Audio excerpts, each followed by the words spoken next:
until that moment, I'd never felt like I'd failed at anything. And I felt like I failed her, I failed myself, and I failed my children. I want to thank you for helping me to see It's still selfishness. really hard To tell you how regretful I am. It has hurt you.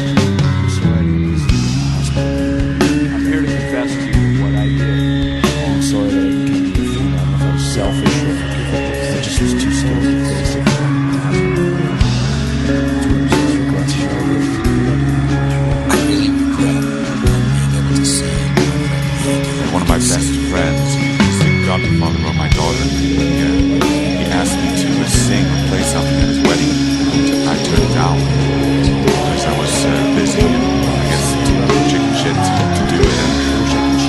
And I kind of feel sorry for that. He's a very, very close friend of mine. So I wanted to apologise to anyone that I'm upset or offended by my words. I'm sorry for what I did back then.